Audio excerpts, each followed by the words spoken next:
ನನ್ನ ಡ್ರೀಮ್ ಅನ್ನ ಇದನ್ನಂತ ಒಂದು ಮಗು ತರ ಸಾಕೋದು ಅರ್ಜುನ್ ಜನ್ಯ. ಅವ್ರನ್ನ ನನ್ಗೆ ಅದೊಂದು ಇಷ್ಟ ಏನ್ ಗೊತ್ತಾ, ರಾತ್ರಿಯಿಂದ ಒಂದು ಮ್ಯೂಸಿಕ್ ಅಂದ್ರೆ ಇವತ್ತು ಮಲಗಲ್ಲ, ಇವತ್ತು ಏನ್ ನನ್ನ ನಡೆದಿದ್ಯಾ ಮಾಡಿದ್ಯಾ ಅಲ್ಲೇ ಅವಾಗ್ಲೇ ಮ್ಯೂಸಿಕ್ ಹಾಕ್ಬಿಟ್ಟು ನನ್ನ ಕಳಿಸ್ತಾ ಇತ್ತು.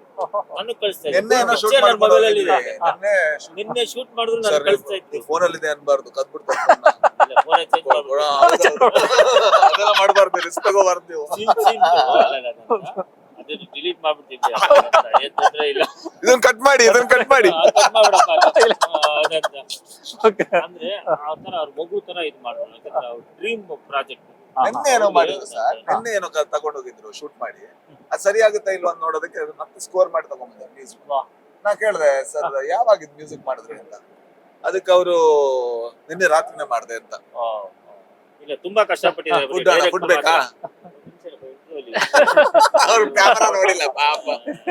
ಮೆಲ್ಲಕ್ಕೆ ಮತ್ತೊಂದು ಸರ್, ಅಂದ್ರೆ ಈಗ ಸುಮ್ನೆ ರೇಗಿಸ್ತಾ ಇದೆ ಸರ್. ಅಂದ್ರೆ ಮೊದಲೆಲ್ಲ ಹೇಳ್ತಾ ಇದ್ವಿ ಸಿನಿಮಾ ಹಿಟ್ ಆದ್ಮೇಲೆ ಧೂಳು ಎಬ್ಬಿಸಿದ ಸಿನಿಮಾ ಅಂತಿದ್ವಿ. ಇವಾಗ ರಿಲೀಸ್ಗೂ ಅಂದ್ರೆ ಮೊದ್ಲೇ ಶೂಟಿಂಗ್ ಟೈಮ್ ಅಲ್ಲೇ ಧೂಳು ಎಬ್ಬಿಸ್ಕೊಂಡ್ ಮಾಡ್ತಾ ಇದ್ರಿ ಅಂತ ಸುಮ್ನೆ. ಬಟ್ ಅವ್ರ ಕಮಿಟ್ಮೆಂಟ್ ಇದಿಲ್ಲ ಅರ್ಜುನ್ ಜನ್ಯ. ಯಾಕಂದ್ರೆ ಒಂದು AC ರೂಮ್ ಅಲ್ಲಿ ತುಂಬಾ ಚೆನ್ನಾಗಿದ್ದ ಜಾಗ, ಅವ್ರೊಂದು ಇದ್ದಂತ ಸ್ಥಾನ, ಸಂಗೀತ ನಿರ್ದೇಶಕರು ತುಂಬಾ ಬಿಸಿ ಆಗಿದ್ದಾರೆ. ಅದೆಲ್ಲವನ್ನು ಬಿಟ್ಟು ಆಸ್ ಎ ಡೈರೆಕ್ಟರ್ ಬರ್ತೀನಿ ಅಂದ್ರೆ ನಿಮಗೆ ಹೇಗೆ ಅನಿಸ್ತದೆ ಡೈರೆಕ್ಟರ್? ನನಗೆ ಫಸ್ಟ್ ಟೈಮ್ ಅವ್ರು ಕರೆದಾಗ ನಾನೇನ್ ಅನ್ಕೊಂಡೆ ಅಂದ್ರೆ, ನನಗೆ ಆಕ್ಚುಲಿ ನಾನು ಫೋನ್ ರಿಸೀವ್ ಮಾಡ್ತಾ ಇರ್ಲಿಲ್ಲ, ನಿಮ್ಗೂ ಗೊತ್ತು ನನ್ನ ಅಭ್ಯಾಸ. ನನಗೆ ಅನುಶ್ರೀ ಫೋನ್ ಮಾಡಿದ್ರು, ಅರ್ಜುನ್ ಜನ್ಯ ಅವ್ರು ನಿಮ್ ಜೊತೆ ಮಾತಾಡ್ಬೇಕಂತ. ಹೌದಾ, ಏನಕ್ಕೆ ಕೇಳಿದೆ. ಅಲ್ಲ ಸಿನಿಮಾದಲ್ಲಿ ಒಂದು ರೋಲ್ ಇದೆ ಅಂತ ನಾನು ಅನ್ಕೊಂಡೆ, ಯಾವ್ದೋ ಒಂದು ಪಾಸಿಂಗ್ ರೋಲ್ ಇರುತ್ತೆ, ಪರವಾಗಿಲ್ಲ ಅಂತ. ಅವ್ರು ಹೇಳಿದ್ರು ಒಳ್ಳೆ ಮನುಷ್ಯ, ಒಂದ್ಸಲ ಮೀಟ್ ಆಗಿದ್ದ. ಆಯ್ತು ಮೀಟ್ ಆಗ್ತೀನಿ ಅಂತ ಹೋಗಿ ಮೀಟ್ ಆದೆ.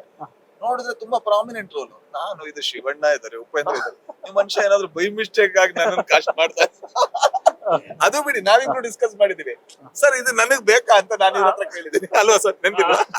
ನಮ್ಮ ಆಫೀಸ್ ಬಂದ್ ಹಂಗೆ ಕೇಳಿದ್ರು, ಸರ್ ನನಗ್ ಬೇಕಾ ಸರ್, ನನಗ್ ಬೇಕಾ ಸರ್, ಸರ್ ನೀವೇ ಬೇಕು ಸರ್, ನೀವೇ ಬೇಕು ಹಂಗೆ ಮಾತಾಡಿದ್ರು.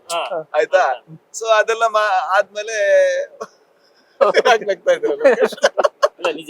ನಿಜ ನಾನು ಮತ್ತೆ ಇವ್ರನ್ನ ಕನ್ವಿನ್ಸ್ ಮಾಡಕ್ಕೆ ನಿಜವಾಗ್ಲೂ ಬೇಕಾ ಸರ್ ನಾನು ಅಂತ. ಅಂದ್ರೆ ಹಂಗಲ್ಲ, ನನಗೆ ಚೆನ್ನಾಗಿದೆ, ಕಥೆ ತುಂಬಾ ಚೆನ್ನಾಗಿದೆ. ಅಂದ್ರೆ ಈ ಸಿನಿಮಾ ತುಂಬಾ ಚೆನ್ನಾಗಿ ಆಗ್ಬೇಕು, ಕನ್ನಡಕ್ಕೆ ಒಂದು ಒಳ್ಳೆ ಹೆಸರು ತರಬೇಕು ಅನ್ನೋ ನನ್ನ ಆಸೆ ಕೂಡ. ಸೊ ಅದರಿಂದ ನನ್ನಿಂದ ಅದಕ್ಕೆ ಲಾಭ ಆಗುತ್ತೆ ಅಂದ್ರೆ ಖಂಡಿತ ನಾನು ಕೆಲಸ ಮಾಡ್ತೀನಿ, ಲಾಸ್ ಆಗುತ್ತೆ ಅಂದ್ರೆ ನಾನು ಅದರಿಂದ ದೂರ ಉಳಿತೀನಿ ಅಂತ ನಾನು ಅನ್ಕೊಳ್ಳೋದು. ಸೊ ಹಾಗಾಗಿ ನಾನು ಇವ್ರ ಹತ್ರ ಆ ಪ್ರಶ್ನೆ ಕೇಳಿದ್ದು. ಬಟ್ ಆಮೇಲೆ ಮಾಡ್ತಾ ಯಾವ ತರ ಆಯ್ತು ಅಂದ್ರೆ, ಫಸ್ಟ್ ಗೆ ನಾನು ಹೇಳ್ದೆ ಅಂದ್ರೆ ಯಾವ ಟೋನ್ ಬೇಕು, ಅದು ಆ ಕ್ಯಾರೆಕ್ಟರ್ ಕಾಮಿಡಿ ಆಡ್ ಮಾಡ್ಬೇಕಾದ್ರೆ ಯಾವ ತರ ಮಾತಾಡೋದು, ಅದೆಲ್ಲ ಡಿಸ್ಕಸ್ ಮಾಡಿದ್ವಿ ನಾವು.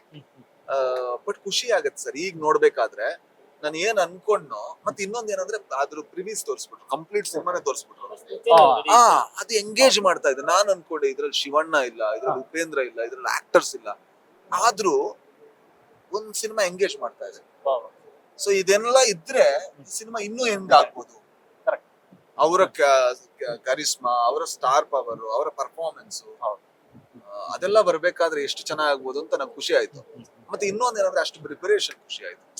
ಅಷ್ಟು ಪ್ರಿಪರೇಷನ್ ಸಿನಿಮಾ ಮಾಡೋ ಮುಂಚೆನೆ ತೋರ್ಸೋದು ಅಂದ್ರೆ ಹೆಂಗ್ ಹೇಳೋದು. ಆಗ ಮ್ಯೂಸಿಕ್ ಮಾತ್ರ ಅಲ್ಲ, ಡಬ್ಬಿಂಗ್, ಫೈನಲ್ ಡಬ್ಬಿಂಗ್ ನಮ್ಮ ವಯಸ್ಸಿಲ್ಲ ಅಷ್ಟೇ ಆರ್ಟಿಸ್ಟ್ ಎಲ್ಲ ಇಮೋಷನ್ ಕೊಟ್ಟು ಡಬ್ಬಿಂಗು ಕಂಪ್ಲೀಟ್ ಸಿನಿಮಾ ನೀವು ಪ್ಲೇ ಮಾಡಿದ್ರೆ, ಈಗ ಪ್ಲೇ ಮಾಡಿದ್ರು ನೀವು ಕಂಪ್ಲೀಟ್ ನೋಡ್ತೀರಾ. ನಿಜ ಹೇಳ್ತೀನಿ, ನೀವು ಕಂಪ್ಲೀಟ್ ಸಿನಿಮಾ ನೋಡ್ತೀರಾ.